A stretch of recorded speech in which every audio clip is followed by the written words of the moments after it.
Jaya Radha Madhava Kunja Bihari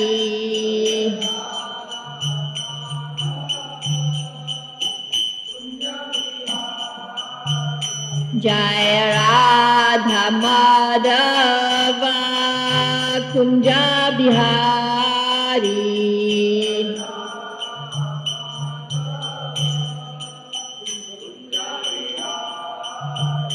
Jaya Gopi Janavallabha Girivandadari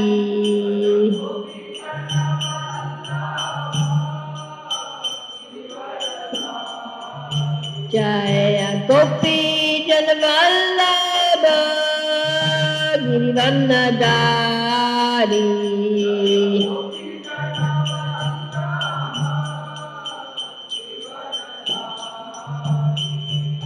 Yasodanandana Brajajanaranjana Yasodanandana Brajajanaranjana Yasodanandana Brajajanaranjana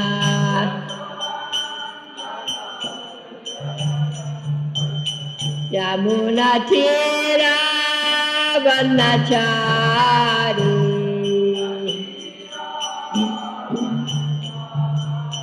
Yamuna Tira Vanachari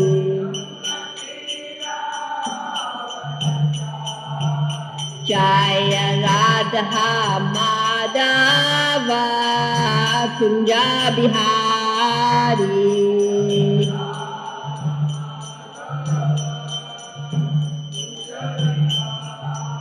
Jaya Radha Madhava Kunja Bihari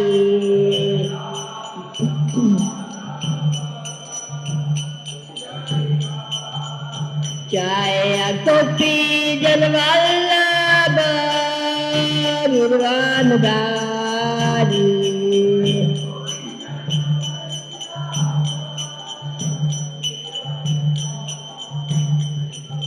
Yasodanandana Brajajanaranjana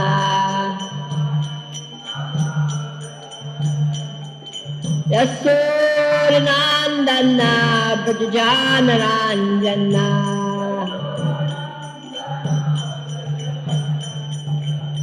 Jamuna Tira Vanachari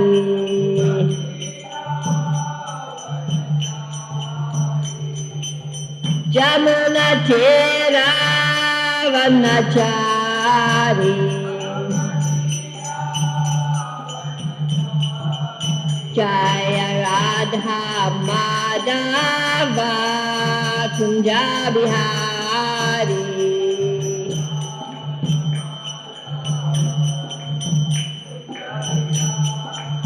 Jaya Radha Madhava Kunja Bihari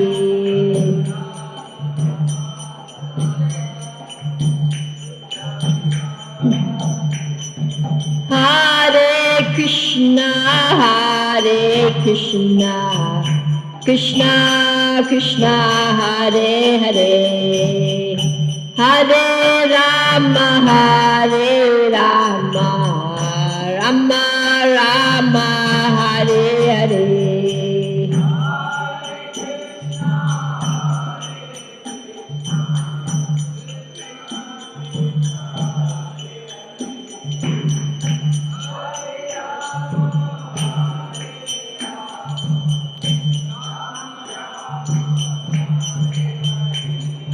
Hare Krishna Krishna Krishna Hare Hare Hare Rama Rama Rama Hare Hare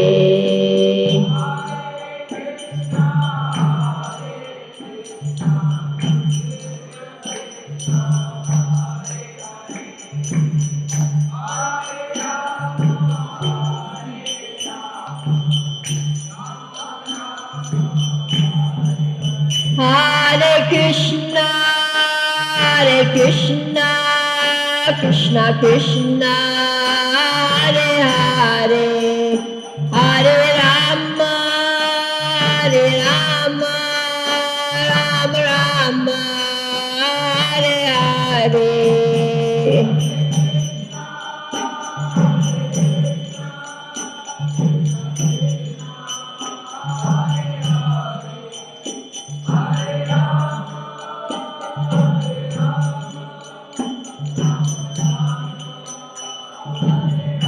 Jaya Jaya Prabhupada, Prabhupada, Prabhupada, Jaya Prabhupada.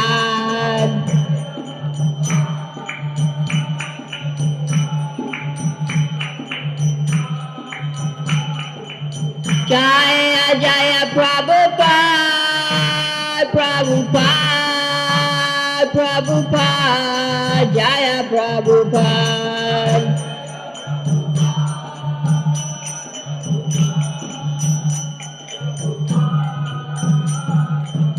Jaya Jaya Gurudev, Gurudev, Gurudev, Jaya Gurudev.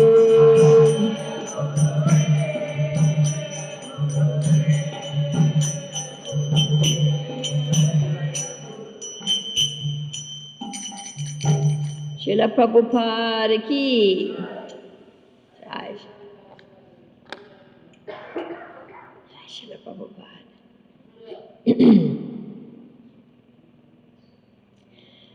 Om Namo Bhagavate Vasudevaya.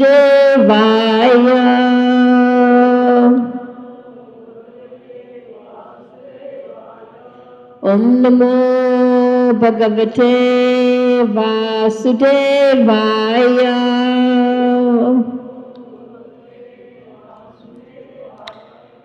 Om Namo Bhagavate Vasudevaya.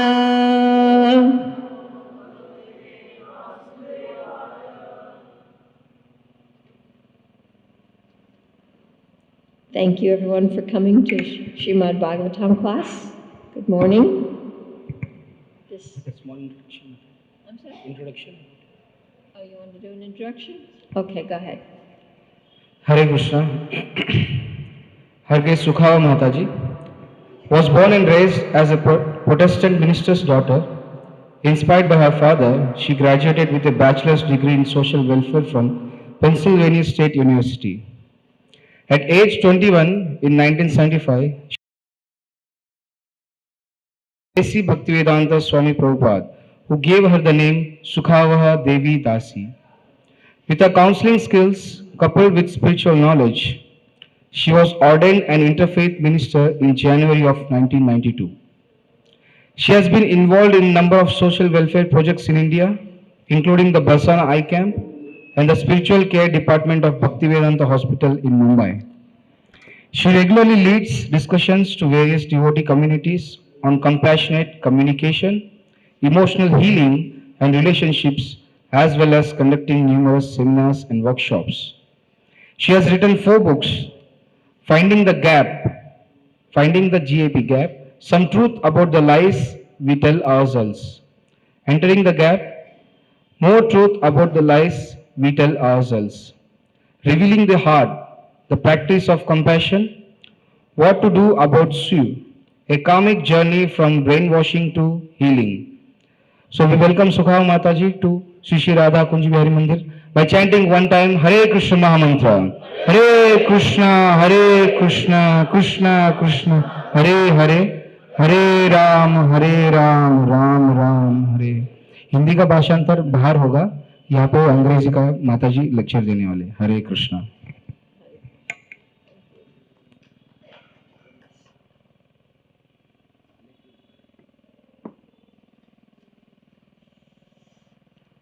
So this morning we are reading from the Srimad Bhagavatam, Canto 7, Chapter 7, Text 24. Anvaya vyatirekena vivekeno shatatmana Swarga Stana Samamnayair Vim Shadbir Asatvarahai Varai. Please forgive my Sanskrit. I'm definitely not a Sanskrit scholar. Anvaya Vyatirek Kena Vivekeno Shatatmana Swargastana Samam Nayair Vimrishadbir Asatvarai Anvaya Vyatirekena Vivekeno Shatatmana Swargastana Samamnayair Vimrishadbir Asat Vashar Varai. You can do better than me. Go ahead.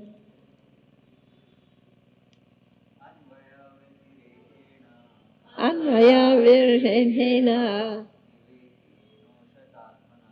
Vivekeno Shatatmana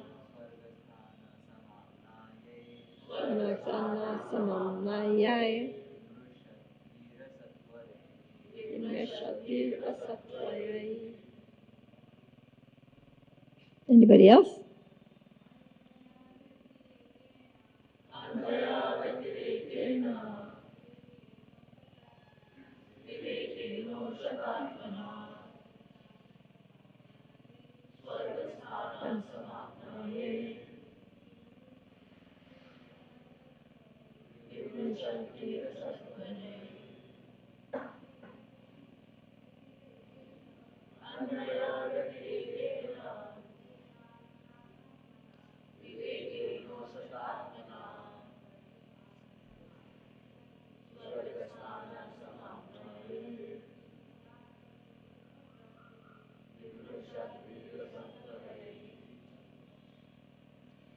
Anvaya, directly.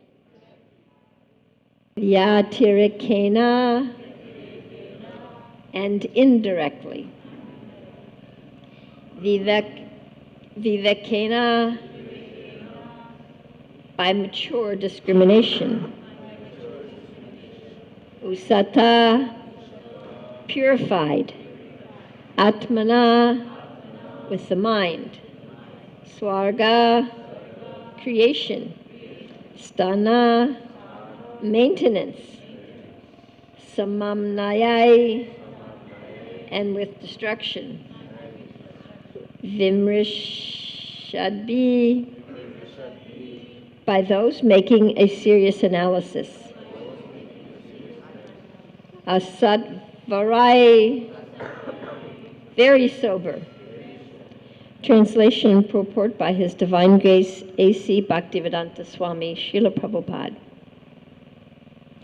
Sober and expert persons should search for the spirit soul with minds purified through analytical study in terms of the soul's connection with and distinction from all things that undergo creation, maintenance, and destruction.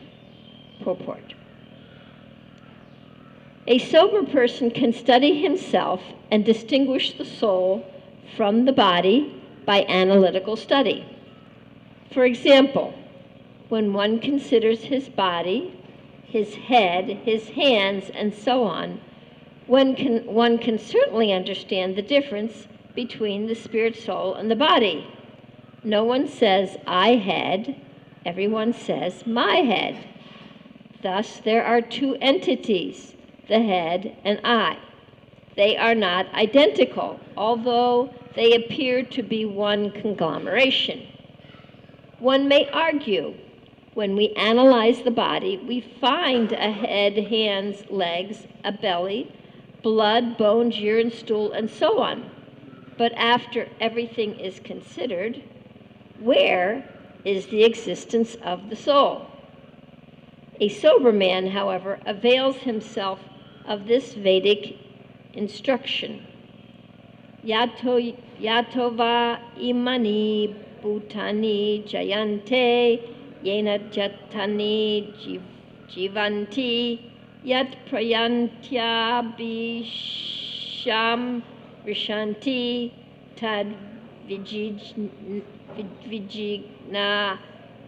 shashva tad brahmeta meti. This is from the Taittiriya Upanishad 3.1.1. Thus he can understand that the head, hands, legs, and indeed the entire body have grown on the basis of the soul. If the soul is within, the body, head, hands, and legs grow, but otherwise they do not. A dead child does not grow up, for the soul is not present. If, by a careful analysis of the body, one still cannot find the existence of the soul, this is due to his ignorance. How can a gross man fully engaged in materialistic activities understand the soul, which is a small particle of spirit, 1/10,000th the size of the tip of a hair? Such a small particle of spirit, such a person foolishly thinks that the material body has grown from a combination of chemicals, although he cannot find them. The Vedas inform us, however, that chemical combinations do not constitute the living force. The living force is the Atma and Paramatma, and the body grows on the basis of that living force. The fruit of a tree grows and undergoes 6 kinds of change because of the presence of the tree. If there were no tree, there would be no question of the growth and maturity of fruit. Therefore, beyond the existence of the body are the Paramatma and Atma within the body. This is the first understanding of spiritual knowledge explained in Bhagavad Gita, Dehinos Minyata Dehe. The body exists because of the presence of the Supreme Lord and the Jiva, which is part of the Lord. This is further explained by the Lord himself in Bhagavad Gita 9.4. Maya tatam idam sarvam, jagat avyakta murtina, matstani sarvabhutani, nachayham tves avashtita. In my unmanifested form, this entire universe is pervaded. All things are in me, but I am not in them. The Supreme Soul exists everywhere. The Vedas enjoin sarvam kalvidam Brahma. Everything is Brahman, or an expansion of Brahman's energies. Sutremani Gana Iva. Everything rests on the Lord, just like pearls strung together on a thread. The thread is the principal Brahman. He is the supreme cause, the supreme Lord upon whom everything rests. Mata parataram nanyat. Thus we must study the Atma and Paramatma, the individual soul and the super soul upon whom the entire material cosmic manifestation rests. This is explained by the Vedic statement, Yatova imani bhutani jayante, yena jatani jivanti.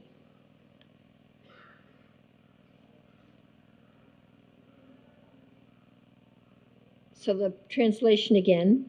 Sober and expert persons should search for the spirit soul with minds, purified through analytical study in terms of the soul's connection with and distinction from all things that undergo creation, maintenance, and destruction.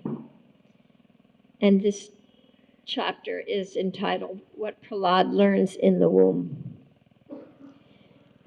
Om Jnanatimrandasya Gina Gina Shalakaya Chakshur Umlitam Yena Tasmai Shri Gurave Namaha Shri Chaitanya Manobhistam Stapitam Yena Bhutale Swayam Rupa Kadamayam Dadati Swapadantikam Vandeham Shri Guru Shri Yuta Parakamalam Shri Gurun Vaishnavamscha Shri Rupam Sagrajatam Sahagana Raghunatham Vitam Tam Sajivam Sadvaitam Savadutam Parijana Sahitam Krishna Chaitanya Devam Shri Radha Krishna Padan Sahagana Lalita Shri Vishakam Vitamscha Hey Krishna Karuna Sindhu Dinabandhu Jagatpate Gopisha Gopika Kanta Radha Kanta Namostate Tapta Kanchana Gaurangi Radhe Vrindavaneshwari Vrishabhanu Sutadevi Pranamami Haripriye Vanchakalpatubhyascha Kripa Sindhubhyevacha Patitanam Pavanebhyo Vaishnavebhyo Namo Namaha Jai Shri Krishna Chaitanya Prabhu Nityananda Shri Advaita Gadadhar Shivasadi Gaur Bhaktavrinda Hare Krishna Krishna Krishna Hare Hare Hare Ram Rama Rama Hare Hare. I was born in the darkness of ignorance, and my spiritual master is kindly opening my eyes again and again, day after day, with the torchlight of knowledge. I offer my respectful obeisances to him. Imam Vishnu Padaya Krishna Pastaya Bhutale Shrimati Bhaktivedanta Swami Tinamane Namaste Saraswati Devi Gauravani Pacharani Nirvishesha Shanivadi Vishchachitishtarni. Dear Lord Krishna, we are gathered here in your temple, in your house, to learn the science of self-realization. Please help us to connect to this verse, to get some understandings and wisdom by your grace and mercy, so that we may better serve you. Hare Krishna. I ask for the blessings of all those who are older and wiser, that I may say something that is of practical value in our lives. So when we read this verse, it reminds us of chapter 2 of the Bhagavad Gita, distinguishing the soul from the body. And Prabhupada used to emphasize repeatedly, we are not this body. We are not this body. Every one of you knows that. Every one of you has heard that so many times. So why are we talking about this again? Why do we need to talk about this again? Anybody? Why do we need to talk about this again? Anybody? We do forget. We don't have that realization. Now, this material world, being a soul in a material machine, is one of the most challenging births we can have. It's very challenging to be a soul in a human machine. In an animal body, there's not a lot of discernment. Animals are guided pretty much by super soul, which is their instinct. So they run when they're afraid, and when they're hungry, they look for food. They don't have a lot of deeper thought processes. And they certainly don't make meaning and speculate. They're just very simple. Now, in the human form of life, in this material machine, we're given a lot of tools. We're actually given intelligence, so we can discern the difference between matter and spirit, so we can discern what's favorable for Krishna consciousness and what's unfavorable. This intelligence is a wonderful gift from Krishna, and it's the gift that helps us to understand what we need to do in order to purify our consciousness and go back to Godhead. Not only is it a wonderful gift, it's also a wonderful responsibility. Now, sometimes when we hear the word responsibility, we hear something that feels like pressure, like more work, more burden, more obligation. And if I don't do it right, if I don't take proper responsibility, then I'm to blame. Responsibility is really a gift we give ourselves. We can't impose responsibility on another person, but it's a gift we give ourselves. Responsibility means that I am willing to accept that I am a cause in the matter of my life. I'm not the cause of all causes, but I am a cause in the matter of my life. Whatever actions I do have consequences. I have impacts on other people. I have impacts on my own life, because when I impact other people and they react back, then I have an opportunity to use my intelligence and my consciousness or to react back. So responsibility is the gift we give ourselves to be conscious, to take responsibility to be conscious. Now, in this world and in this body, the modes of nature are bombarding us continually. We're bombarded by noise pollution. We're bombarded by air pollution. We're bombarded by our mind and senses. We're bombarded by other people's minds and senses. Adhyatmic, adhidaivic, we're bombarded by the weather. Adhibautic. And so we have to continually stay present, stay awake, to be conscious. Am I getting covered? Am I getting overwhelmed with the material energy? Or am I able to stay present and conscious and properly discern what would be an appropriate next action to take? Jai Shishirada Kunjabi.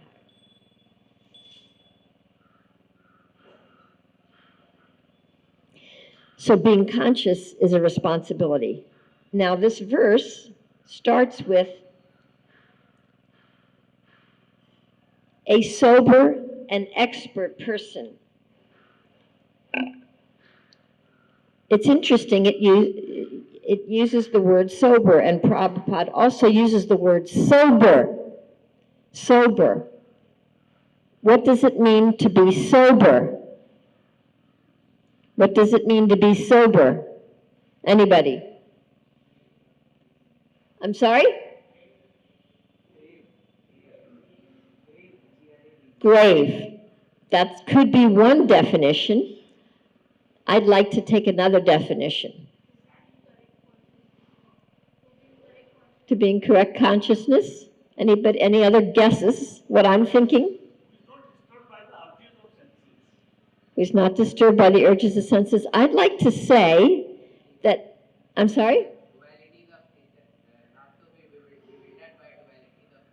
Not to be overwhelmed by the dualities of nature. I'm sorry?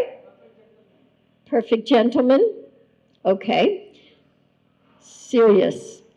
Okay, I'm thinking of one more word. One who is amicable to everybody. These are all wonderful aspects of being sober. I'm going to tell you what I'm thinking because nobody's guessing it. Sober means we're not intoxicated. If someone is intoxicated or they're an alcoholic, they go to a rehab to become sober. This material world is intoxicating. Even if we're not drinking alcohol, this material world is intoxicating. We become distracted. The material energy pulls us here, pulls us there. We become addicted to money and power and control.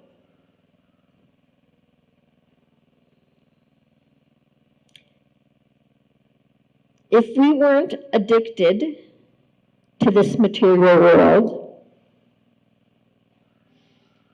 I'll speak for myself. If I were not addicted to this material world, I wouldn't have come back here to be here again to contend with the material energy. There is something addicting about the material world. There's a lot of, the material energy is endlessly mutable. We get to play here. We can be, we can pretend that we're the creator. We can create things. We can take materials and build a temple, or we can take materials and carve, or we can take materials and write a book. We can manipulate the material energy in so many ways. It's endlessly mutable.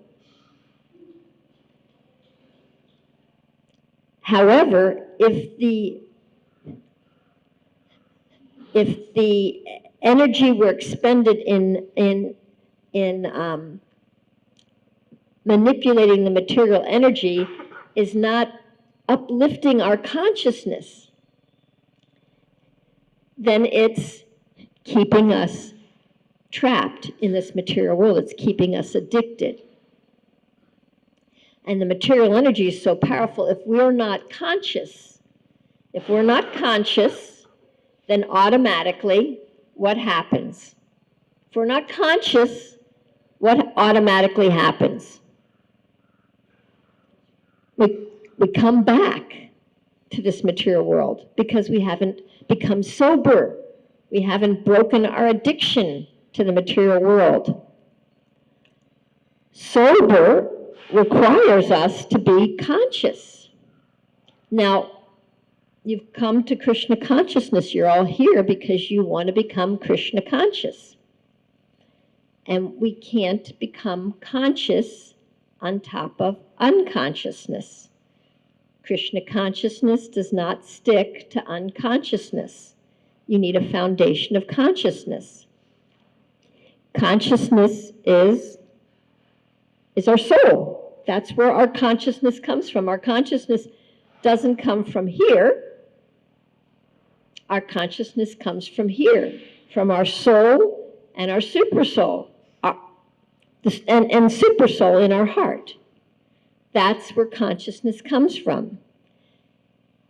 Sometimes, in order to survive the onslaughts of the material energy, especially when we're younger, we go to our mind to try to figure it out. We try to figure it out and work it out and figure out solutions. Now, that's not a bad thing. That has helped us to survive and make it here. Our mind has a purpose. However, our mind doesn't really have all the answers. Now, this verse is talking about, through analytical study, understanding the difference between the soul and the body. Now, of course, we don't really have trouble understanding the difference between the soul and the physical body. It's the subtle body that really, it's really hard to discern the difference because it's so invisible and it's so intertwined with how we operate in this life. Our ego system, the false ego system, has a purpose. I mean, Krishna doesn't make any mistakes. Everything that he's created within the body and the mind and all of this has a purpose. So what is the purpose of the false ego? Why did Krishna create a false ego? Does anybody know? That's a more specific reason. You know, if you have a computer, if you have the laptop itself, and it's been tested, it works, you plug it in, the light comes on. However, nothing comes on your screen, and there's no electrical connections, there's no physical problem with the computer. What is the computer missing? Software. So this physical body is the hardware. We can see it, we can touch it. The false ego is our software programming. Now, if we didn't have a software programming, we would be vegetables. We wouldn't know how to walk or talk or interact with others. The software programming helps us to interact. The software programming on a computer helps us to interact with the information and to gain information and even to change it if we know the programming. Now, in our own lives, I would venture to guess that we might know more about the software programmings in our cell phones than we know about the software programming in our own human machine. Because we have kind of come to this conclusion that if I'm not the body and the mind and the false ego, I just need to kind of push it all away and reject it, and then somehow I'm going to find my soul. But that's really not how it works. Krishna gave us a body. It's our boat. It's our boat. It's a gift to help us to function, to practice serving. He gave us a mind to help discern what's useful, what's helpful in my Krishna consciousness, and what's not. And that answer may not be the same for each person. He's given us our false ego just to be able to operate. So the problem is not with the mind or the false ego or the body. That's not a problem. That's actually a gift. The problem is that we identify with generally the mind and the false ego. The false ego, the voices of the false ego speak through the mind. They communicate with us through the mind. But the problem is we think we think that that's who we are. Sometimes we might interact with other people and we might say, they might complain something about us. And we say, well, that's just the way I am. Take it or leave it. that may have a pinch of truth. It's the way I'm conditioned. It's the way I'm conditioned, but it's not who I am. It behooves us to understand our conditioning. When I grew up, what happened that affected me? Why did I become a fighter? Why do I always argue? Why do I always try to be right? Why can't I handle it when someone points out something wrong that I did? It behooves us to understand this. Otherwise, we're going to react. When someone makes us wrong, we're going to fight back. We're going to protect ourselves and defend ourselves, because that's the nature of our conditioning. Eating, sleeping, mating, and defending. Defending. What is it that we're defending? What are we defending? What are we defending? We're defending our false ego. Why are we defending our false ego? Because we think it's us. Because we think it's us. Because we think if the false ego hurts, then I hurt. We think if the false ego is pulled apart, then I don't exist. That means we don't really believe that we're the soul inside, because the soul cannot be hurt. The soul cannot die. However, it feels like if someone hurts our false ego, sometimes it feels like we might even die if they're really being harsh with us. So it behooves us to understand our software programming. If you don't understand a program, little 2-year-olds don't necessarily understand phones, but they see other people going like this, so then they're just hitting the phone trying to make it do something, but they don't really know what they're doing. They're imitating. What would happen if you had a drone? I'm just going to use a drone example. You had a drone, but you didn't have any instructions, and nobody was there to tell you how to use the drone. When you just try to figure it out by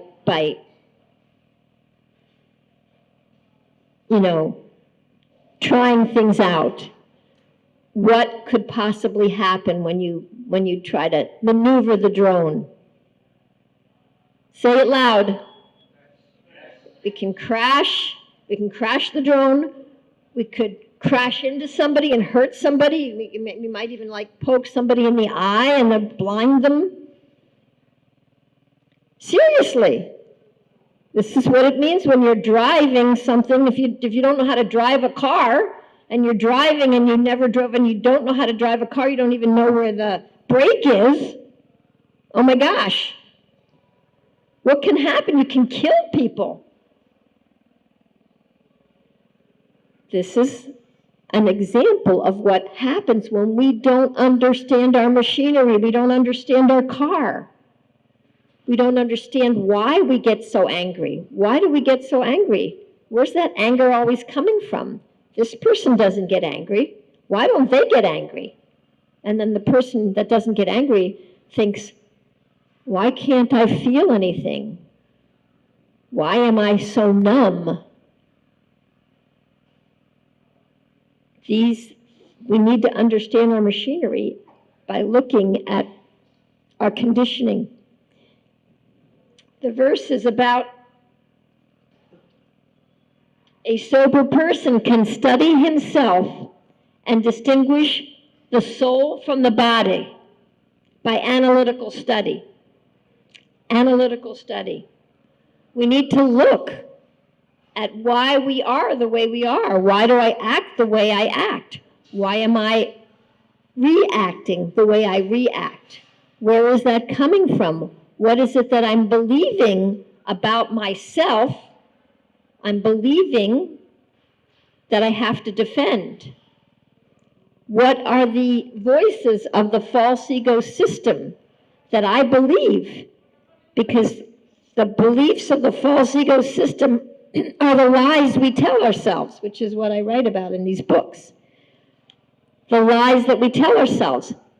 So we tell ourselves all these lies, the false ego, and on top of that, we try to paste the absolute truth. The absolute truth can't stick on top of lies. It's not going to work. The truth is found when we, by analytical study, pull apart those lies. We name the lies, we see what they are, we pull them apart, we look at them, we start to let them go, we start practicing new habits so we can reprogram ourselves rather than practicing the old habits over and over and reconditioning ourselves. And then when we pull apart those lies, what do we find underneath all those lies? Our soul self. Our soul self is there. We want to find our soul self, which means we have to discern what parts of us are not our soul self. So I wanted to give you a chance to ask some questions, because this is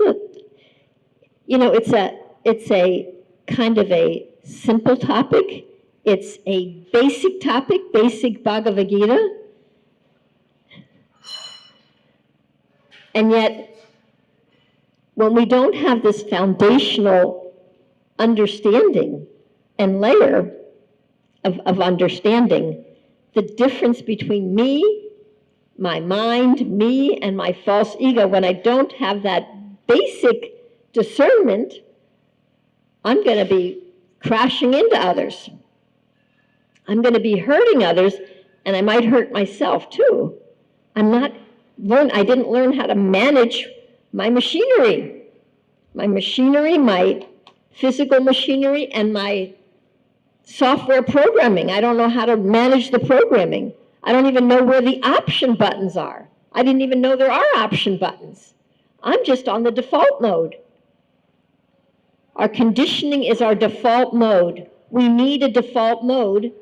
If you don't have a default mode, you have no program.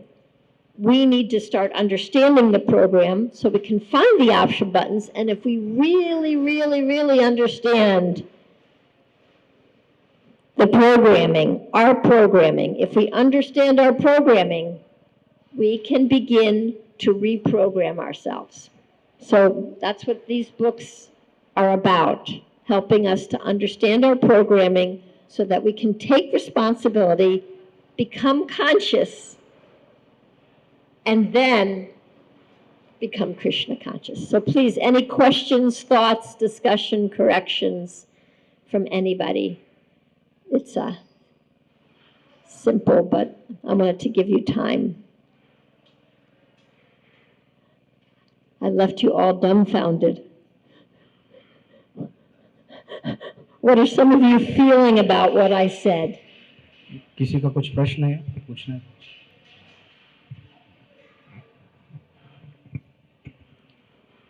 Hare Krishna. Hare Krishna. Thank you, Mataji. Speak loud. Hare Krishna. Thank you, Mataji.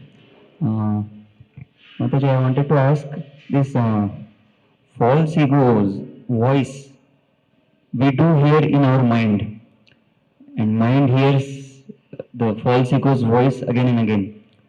And sometimes Paramatma also speaks to us in our mind. Correct. So mind is just a hearer from the both Paramatma also as well as false ego also. So how does mind can discern between the two? Okay. The voice of Paramatma and voice of false ego. Well, one thing is, there's one simple distinction. I can't tell you exactly all the distinctions, but one simple distinction is that the voice of the false ego is usually very repetitive. It doesn't really have intelligence behind it. It's just a repetitive belief. Something like, life is hard, or it's too much, or I'm no good, I'm not good enough, everybody's better than me. It's a variation of a similar voice, but it's a repetitive theme. It's a repetitive theme, and it's a repetitive theme that doesn't really tell us that we're part and parcel of Krishna. It usually tells us things which discourage us or stop us or bring up our fear over and over and over again. Now, that's not to say that Super Soul can't say something that brings up our fear, but when Super Soul says something, it's usually like something we wouldn't usually think. It's kind of like, wow, what's that? And a lot of times we might dismiss it because it's not what we're used to hearing, so then we think it's something foreign because we're used to the other playback loop. And so when we hear something that goes against that loop, we might dismiss it if we don't know how to discern. So the voice of the Super Soul sometimes challenges us, and it would probably maybe challenge us to do something that maybe we wouldn't ordinarily challenge ourselves to do. And it's not the voice of it's not the voice of judgment. It's not a judgment voice. It's like, well, what about that? What are you going to do about that? It's a challenging voice, not a judgmental voice. The judgmental voices are usually part of the programming that we got when we were little, all the judgments. So, but it does take practice. I can't tell you what Super Soul is going to tell you, but I do have some of the repetitive voices that the false ego might tell you in these books. So when you distinguish the false ego voices and you put them aside, then there's more space for you to actually start hearing and being attentive, and being curious. Krishna, what do you want? Krishna, what do you want to teach me in this circumstance? This is really hard for me. What do you want to show me? Rather than defending or pointing the finger at others, we'll start to be curious. What do you want to teach me? This person might be saying this. My normal response might be to yell back, what would you like me to do, Krishna? What do you want to teach me? So it takes discernment. It takes pausing. It takes being conscious. Thank you. Hare Krishna, Mataji. Hare Krishna. Mataji, for me, this class is very much of introspection. Yes. For my own spiritual life or Krishna consciousness. Yes. Where I'm asking questions to myself that, okay, some bad thoughts are coming. Yes. So where it is coming, what is the source? Yes. And where I can improve myself.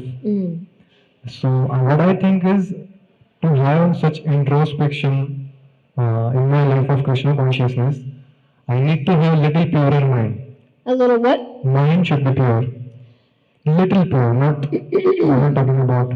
Because unless and until mind is pure, we can't go on with this introspection in each and every day of our Krishna conscious life. I would say you need to have the desire to introspect, and you need to be a little curious. You need to be a little curious because introspection is what helps us to purify. It helps us to discern. However, if we think we know, how much are we going to learn? If I think I know the answer already, am I going to be open to hearing anything else? So it takes curiosity, it takes openness, it takes prayer, and little by little, the mind becomes pure, purified. We clear out the clutter of the false ego voices that clutter our mind. And so it's part of the purification process. And then our introspection can go deeper and deeper and deeper. But we got to start where we are. If I got to get a purified mind before I can introspect, how am I going to get there unless I introspect? So we introspect as good as we can from where we are, and then as we introspect and clear the clutter, then there's more space for us to introspect more. I'm sorry I interrupted your question. That's the answer, yeah. Is that the answer though? But one more thing is like when our devotees, they are working from 9 to 6 or 7, they are having impressions Yes. in their mind. Yes. Then while handling the mobile phone, Instagram, this, that, whatever. And so we may go towards some bad pictures. Then one may be doing sadhana for years together, but if just he is having a bad impression over his mind, then whole sadhana can be destroyed. I'd like to say something about working hard, because I worked hard in Krishna consciousness for the first 30 years. Not that I'm not working hard now, but I'm working in a different way. So sometimes we work hard and we keep ourselves really busy because, of course, there's so many things to do, but it also distracts us from the pain of the material world. It's painful to be in a human machine. It's painful to have to grapple with my mind. It's painful to have to, like, am I a good devotee? Am I a bad devotee? Where am I at? Am I on stage 1? Am I on stage 4? All this analysis, judgment. It's so sometimes when we're busy, it engages us and time passes and we feel like we're getting somewhere, but we don't have time to introspect. So, and when we're young, we have a lot of energy, and there may be things that we need to accomplish when we're younger. So that may dominate the younger years. However, if we start the practice of introspection just a little bit, writing in a journal, 5 minutes a day, morning and evening, what did I learn today? Just 5 minutes. If you just insert the practice in your life, then as you have more time, that can expand. But when we just work really hard and work and push ourselves and don't have any kind of reflection or any kind of fun, when we don't have any, and we feel that we don't have any control, we are going to feel painful and we're going to want to distract ourselves. And I'm sorry to say, but this thing here has a lot of distractions on it. It can distract us. And the distractions are usually because there's some need in us that's not getting fulfilled. Either I'm too stressed, I'm not having any fun, I don't like the services I'm doing, nobody's understanding me, I'm feeling unappreciated, I feel like I don't have any control, at least when I play with this thing here, I have some control, I can push the buttons, even though then it starts to control me. But so there are certain needs that we're not distinguishing. And when we don't distinguish those needs, they will come out in perverted ways. That's why it takes discernment. So there's a reason why we want to distract ourselves. It's not that we're bad people. The material energy and the entertainment industry is expert at distractions. They're expert at one-liners. Even the news people, one-liner draws you right in, and then you're into that whole thing, and then you look for another one-liner. They're expert at distracting us. Why do I need to be distracted? I must be in some pain. I must have some need that's not being fulfilled. Finding out that need is really important. I'm noticing the time. Do we stop at 9? Mataji, as per your wish, you can continue also. How many can stay for 10 extra minutes? Can people stay for 10 more minutes? Yes. Is that okay? Yes. Yes. Okay. So I wrote a lot about feelings and needs in the book on compassion. I mean, when I started doing the introspective work, it was a little by little. I've been doing it now for over 20 years. But I started from ground zero, no introspection. So you introspect as much as you can. Maybe you start a little introspective men's group, or you write, or you have a friend that you can introspect with. Just insert a little bit of it into your life, and if we don't introspect, but we're praying to become Krishna conscious, and we get stuck, Krishna may shake our whole world up to give us time to introspect. He does that sometimes. He'll shake our whole world. He'll do something where we can't work, or where we can't do what we used to do. And he'll provide us time. But then we'll be so addicted to working hard that when he provides time, we'll go crazy. We'll be like, oh my gosh, what do I do? I'm so bored. I mean, I can't do any service. So it behooves us to start the practice of introspection, to start it 5 minutes in the morning, 5 minutes at night, writing a little journal. It behooves us to start, and then expanding it like that. Is that okay? Okay. Please, anybody else? Any other thoughts? Here's one. Hare Krishna, Mataji. Hare Krishna. You mentioned about ability to discern, and the power of discerning is what keeps us, apart from the animals. My question is, how is intelligence and power of discernment related? Is it fair to say when person becomes more intelligent, he is able to discern more and effectively? I'd say we're utilizing our intelligence when we practice discernment. We're utilizing our intelligence. Krishna has given us intelligence. However, we don't necessarily utilize it. There's a lot of gifts that Krishna gives us that we don't necessarily utilize.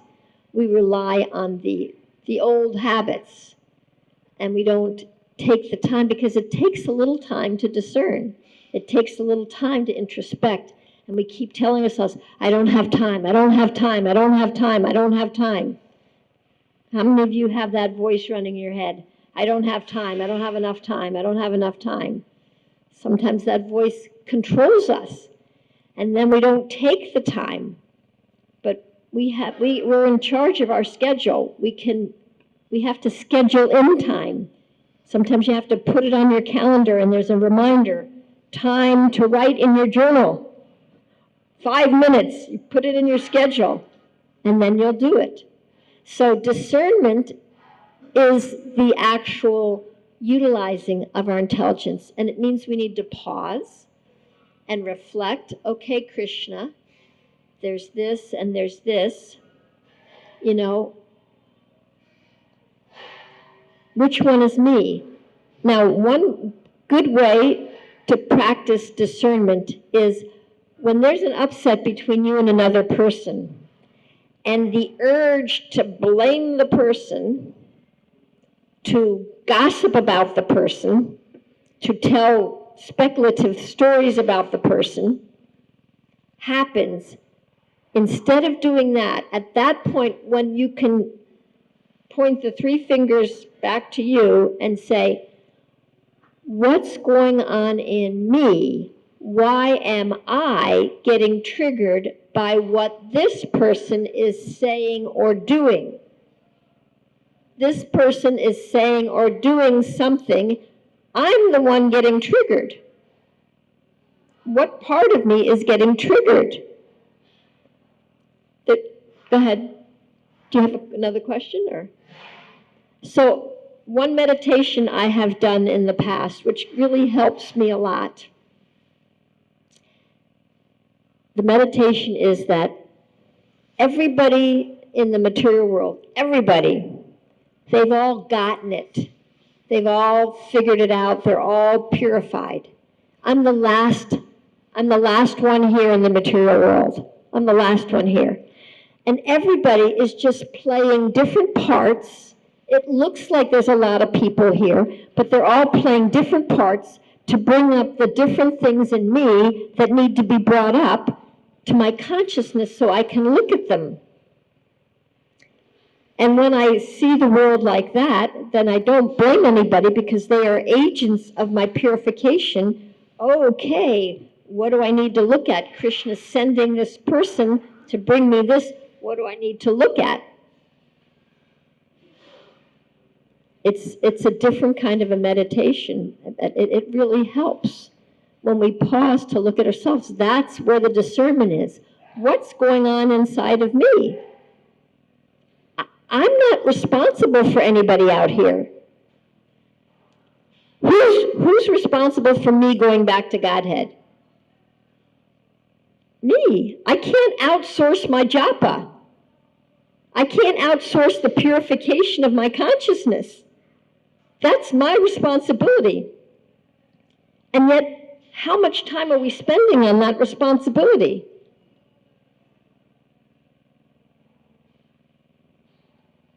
That's my responsibility. And when I take on introspecting and working on what's going on inside of me, being curious rather than judgmental. Introspection isn't about judging myself. It's about introspecting. Why? Why am I so upset? What's going on here? Being curious. Where is that coming from? Because my soul doesn't want that. My soul doesn't want that. It's not a, why can't I align with my soul? What is this habit that I keep doing? What is it? When I take the time to do that, and when I transform my own consciousness, I am no longer walking around the world throwing my pain on other people. I'm not throwing my stuff on other people, because that's what action-reaction is. If I'm blaming you, I'm throwing my pain on you. You threw your pain on me, now I'm going to throw it all back on you. And that just keeps samsara going. However, if I can deal with my own pain and not throw it on anybody, that's one less particle of pain that's coming into the world. And I'm also now a safe space. Not that people can just throw their pain on me and blame me, but I might be able to hear another person's pain. Once I deal with my own pain, I might be able to sit and say, wow, that's really painful. That's really hard. What can be done about that? I might be able to sit with somebody and help them to introspect, because I have taken on that process, and so maybe I can support others in introspection. So it's 9:08, and usually a question. You have a question? There's a brahmachari in the back. Can someone take the microphone, please? Hare Krishna. Hare Krishna. Thank you very much for telling how a soul can go from a conditioned soul and pass from conscious level to go unconscious level to conscious, and then conscious to Krishna conscious. So Yeah. you were explaining that Yes. Today. So I wanted to know, like, when we are in a conscious level, that we are conscious, we are aware of you are telling that you wrote about the lies which we speak to ourselves. So when we are aware of those lies, that is one step. And today's verse also says that through analytical study, the mind becomes purified. So, in that sense. So now when we understand the reality of our life, but where does the strength to apply that comes? Because Arjuna asked Krishna that I know, but still I am helplessly carried forward. And and Krishna says it is lust only. But can you explain? Where do you think the strength comes from? Krishna, help me. I am just a tiny jiva. I'm being bombarded. Please Please provide me with the strength. Help me to learn. Draupadi, Govinda, I can't manage it. Help me. Help me. Give me the strength. Show me. Show me what you want me to see. Help me to be willing to see what I've been unwilling to look at. Help me to perceive and name the subtle elements. Help me to give them names so I can see them, so that I can manage them. Yeah. And it's just kind of like exercising our muscles. If I can't lift kartals, how am I going to lift 10 pounds? Dumbbell. Right? We need to start exercising our spiritual muscles. It takes exercise. It takes practice. Little by little by little, we're building the muscles.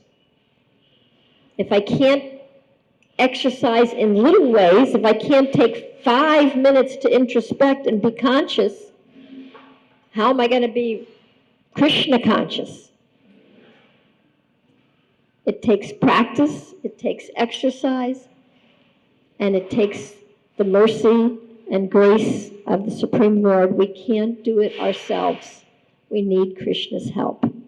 And I write all about that in these books. So anybody who wants to get, I'm giving a deal on the sets of books. I give a special deal for the 4 books if you get the 4 books. Otherwise, if you already have some of the books, there are special prices. And these are the last of the books that I have. So I won't be selling them again next year. So anybody who wants a book can come up here. And if you have any questions, we can manage that after that. So thank you so much for your time, your attention, your participation. All glories to Srimad Bhagavatam, all glories to Srila Prabhupada, and all glories to all the assembled devotees. Vanchakal. Hare Krishna. We are very inspired for our uplifting talk of the Mataji here. She has wonderfully explained about the analysis of mind, false ego, intelligence, and this the body itself. She has been explained that how we can become the sober personality, like how we are behooved to this material world and how we have to become sober. It has been wonderfully explained by Mataji, and the analysis of this all has been given in the books. यहाँ पे आप books देख सकते हैं. So anybody who wants to be sober personality can have these books and also be a Krishna consciousness at the same time. So I request all the devotees present here to have these books in your life, because Mataji has wonderfully analyzed these topics by seeing her life and the lives of others also, and it can help us to grow in our consciousness and also at the same time Krishna consciousness. So I'd like to thank Mataji for wonderfully uplifting us and making us to understand the functioning and the characteristics of the mind, intelligence, false ego, and etc. So I'd like to thank Mataji for chanting one time Hare Krishna Mahamantra. Hare Krishna, Krishna Krishna, Hare Hare, Hare Ram, Ram Ram, Hare Hare. So I'd like to request devotees to come forward and have these books. You can explain the price. Oh, yeah, if you get, usually these books are 400 each, but if you get all 4 books, it's 1,200. So you get 1 book free, and if you already have these 2 books from last year, if you want to get these 2 books, we'll give you the price 600 for those 2 books. So, and I'll sign if you want also. So these are the last copies we are having with Mataji. So anybody who is interested can come forward and take the books. Yes, Hare Krishna.